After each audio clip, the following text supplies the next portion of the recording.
I am Ferdinand Marcos, and I am the President of the Republic of the Philippines. I stand today on behalf of 110 million Filipinos. Hi everyone, hello universe, it's me again. Shoutout sa inyo mga kababayan. Kung nakikita nyo ito guys, ang ating mahal na Pangulo ay nagpunta po sa UAE, no? At ano man ang kanyang puntahan dyan, ang pinunta dyan, babasahin po natin. Kung nakikita nyo, kasama po ang kanyang dating Secretary Abalos at saka si Secretary Bautista. I think nakikita ko, hindi, correct me if I'm wrong. So dahil dito guys, alam mo naman ang Pangulo mga kababayan, pag nandyan sa mga bansa na pinupuntahan niya, puro ano yan guys, investment ang kanyang talagang isa sa mga sadya niya. Nag-encourage talaga siya. Alam mo si Pangulong Marcos, sa totoo lang, ito lang talagang Pangulo na talagang masipag na, so far so good talaga. Masipag ito guys pagdating sa pagkikipag-dialogo, no, sa mga businessman, sa mga businessman sa iba't ibang dako ng mundo, pag nasa mga international ano siya yan, sa mga summit, mga APEC, talaga naman. Ay, hindi pala akala ko si Secretary Bautista, iba pala yun. So, dahil dito mga kababayan, ano man po ang sadya ng Pangulo dyan, hindi. So, yung nakalagay dito mga kababayan, President Ferdinand R. Marcos Jr. engaged in a productive discussion with His Highness Sheikh Mohammed bin Zayed Al Nahyan, President of the United Arab Emirates. Ay, presidente pala talaga yun, no? Sinalubong si Pangulong Marcos Jr. sa labas, and a ruler in Abu Dhabi as he embarks on a one-day official visit to the UAE on November 26, 2024. Oy, wow. O yun guys, no, isang araw lang ang visit niya for sure. Baka mamayang madaling araw, nandito na naman ang Pangulo, no? Isang araw lang ang visit niya diyan. Hindi man natin alam kung anong sadya, pero for sure yung pakikipagtulungan. Tuloy, basahin natin. During their meeting at the Sea Palace in Al-Bar, Abu Dhabi, the two leaders emphasize their dedication to strengthening bilateral ties and delivering lasting benefits to their people. Ayan.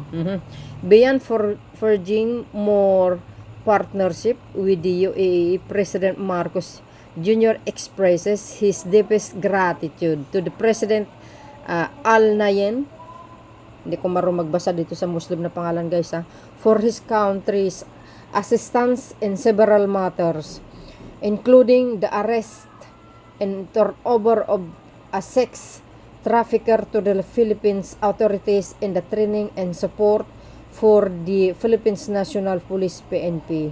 Hala kayo guys, including the arrest and turnover of a sex traffickers to the Philippines authorities and training and support for the Philippines National Police. Tuloy, the chief executive also conveys his gratitude to the UAE for pardoning, ito po yun, 143 Filipinos during this year. Ito guys yung napardon na 143 Pilipino dyan sa UAE. Biro nyo mga kababayan, napardon ito during this year, Eid al-Adha, and for its humanitarian aid to victims of recent flooding in the Philippines. Tingnan nyo.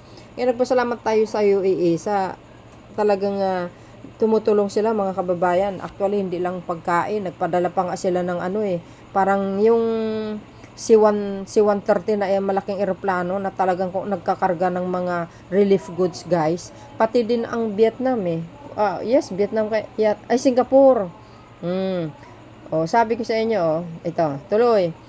The Philippines and the UAE established diplomatic relations on 19 August 1974. The President visit to the UAE coincides with the 50th anniversary of friendship and collaboration between the two nations. Tuloy, around 700,000 Filipinos are currently working or staying in the United Arab Emirates. Biro nyo guys, 700,000. Ang dami. Hindi kayo naloka. Kadaming Pilipino talaga doon ng mga OFW. You see, Kaya mahalaga po ang pakikipagkaibigan ng isang Pangulo, tulad ni Pangulong Marcos Jr. Sabi ko sa iyo, very friendly ito. Itong pinaka-the best sa Pangulo na ito, ha? Talagang binuhos ang blessing sa kanya ng Diyos sapagkat tulad niyan guys, 143 Filipinos na pardon po yan. Mayroon po tayong video yan, ano? Oh, ito mga nakaraang buwan pa, no? 5-6 months ago. So, isa po dyan, ha? Napakaganda itong balita, ah. Oh, baka yan guys, no? Ang isa sa mga pinag-usapan ng Pangulo. Siyempre, magpapasalamat ang Pangulo kasi pinardon nila ang 143 na Pilipinos. Oh, kaya kayo, mga OFW, pag nagtrabaho, trabaho lang kayo. Pag alam nyo, hindi maganda yung ano, aba, tumakas na lang kayo kaysa naman na madadamay kayo, no? Ika nga, pumunta kayo sa Philippine Embassy, doon magreklamo kayo. If ever na may mga talagang gustong galawin kayo, ganun, 'di ba? Karamihan sa mga OFW na babae, talagang alam nyo na, ay ibig sabihin mga kababayan, kaya nagpasalamat tayo din sa UAE. O, 'di ba? Biro mo 'yan, 143 Filipinos na napardon. Saan kayo makakita na yan? Only the Marcos administration, mga kababayan. Ang Pangulo talaga, believe ka sa kanyang pamumuno. At ito po, no, very care siya sa mga mamamayang Pilipino. Kahit sa ibang bansa, talaga namang nagpupursige siya para kausapin itong mga leader na ito na sana pardon nyo ang aking kababayan, etc. etc. Ganun no? Hindi lang yan, example na lang po, no? Hindi lang itong 143 Filipinos na na-pardon ng bansang UAE, kaya God is good, and that is good news yan para sa lahat, mga kababayan. Siguro yan isa sa mga sadya ng Pangulo ngayong araw na ito, kung bakit nandyan siya, no? Itong 143 Filipinos. Not only that guys, example, si Merijen Veloso, di ba? Nakulong sa Indonesia. Oh, yung panahon ni Digong, ang sabi ni Digong, bahala na sila mag-execute sa kanya. Pinabayaan niya si Merijen. Pero tingnan mo si Pangulong Marcos Jr., ang buhay ng tao ay mahalaga. Mahalaga. Mahalaga talaga. Tingnan mo si Pangulong Marcos Jr. sa kanyang pamumuno, mga kababayan. Bakit? Nung panahon ni Panot, kudos naman doon, nasabi ko yan, na talaga nakikiusap din naman sa bansang Indonesia guys. Kaya lang, na-extend. Alam niyo ng bansang Indonesia, talagang mahigpit sila. Oh, at least kahit pa paano, no, mga kababayan, mayroon din naman na rule si Panot. Pero ito si Digong wala. Talagang sinabi niya pa sa presidente ng Indonesia, kayo nang bahala, execute nyo na yan. Biro nyo yun guys. Pero si Pangulong Marcos Jr., mahalaga sa kanya ang isang buhay ng Pilipino. At malaking blessing yan. Na iniligtas mo ang isang Pilipino sa bingit ng kamatayan. Kaya yan, soon as possible, abangan po natin ang arrival ni Merijen Veloso guys. Oh, napardon. Naligtas siya sa kamatayan. Kaya kudos sa Marcos administration, sa kanyang mga ibang gabinete, especially DFA, di ba? So, ayan. So, pakita ko sa inyo yung mga ibang highlights, mga kababayan, ang ganda nito, no? Ang coaching ito, napakaganda, magarang, O, di ba?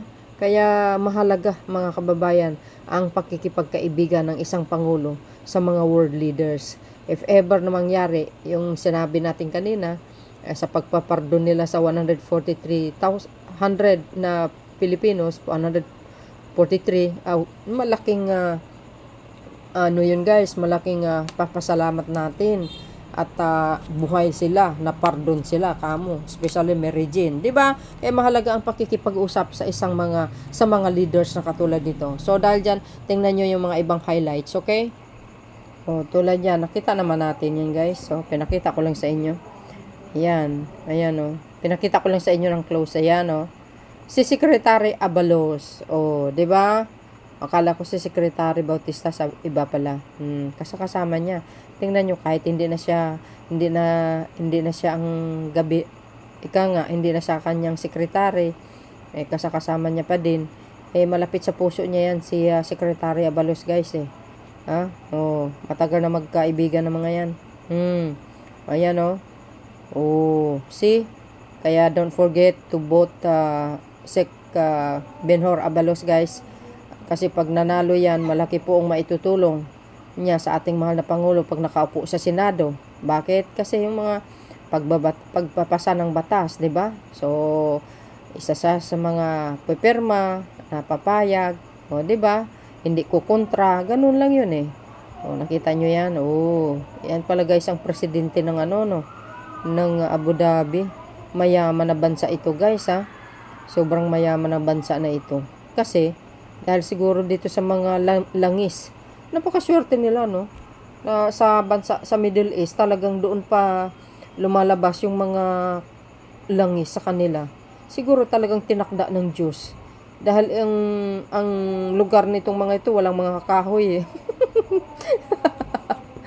O diba, ito sa atin puro kahoy, kaya dito tayo napadpad. Dito, siguro sabi ng Panginoon, dito kayo sa maraming kahoy. Hayaan nyo yung mga rabo doon sila sa disyerto. Bibigyan ko sila ng kabuhayan nila. Yun yung yung mga gasolina, 'di ba guys? Mga langis, 'yun. So, 'yun mga kababayan, ang aking pinaka-latest updates no sa inyo. Ang pangulo na sa UAE, one day visit niya. Ano man ang totoong kanyang pakay, then malalaman natin sa pagdating ng panahon. Pero for sure ako, pasalamat sa Pangulo ng UAE dahil dito sa 143 na Pilipinos na pardon. Wow, congratulations Mr. President. Ikaw na talaga, no? Magaling.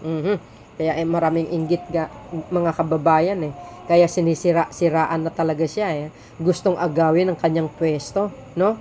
Kasi alam nito mga to, ang ekonomiya ng bansa actually ngayon ay gumaganda din eh, no? Kahit papano sa kabila ng pagtaas ng bilihin, natural lang po 'yan. Nasa makabagong panahon tayo, lalo na po yung gera sa Middle East na yan. Isa sa mga dahilan kung bakit nagtaas yung mga presyo because of the guys, no, price oil, no, price ng langis, no, sa world market talagang mahal, no. Siyempre pag mahal ang langis sa world market, ibig sabihin pagdating dito natural. Actually yung mga bilihin din naman talaga mahal yan eh, dahil ito sa langis eh. Kasi yung gera dito sa bansang Israel talaga, guys, talaga hindi humihinto yata yan eh, no? Yun lang aking kaalaman. So, dahil dito mga kababayan, thank you for watching. See you again on my next upload video. Abangan po natin ang kanyang pagdating. Dahil mayroong magandang balita na naman dala ito si Pangulong Marcos Jr. Bye, bye, bye. And babus. God bless Philippines.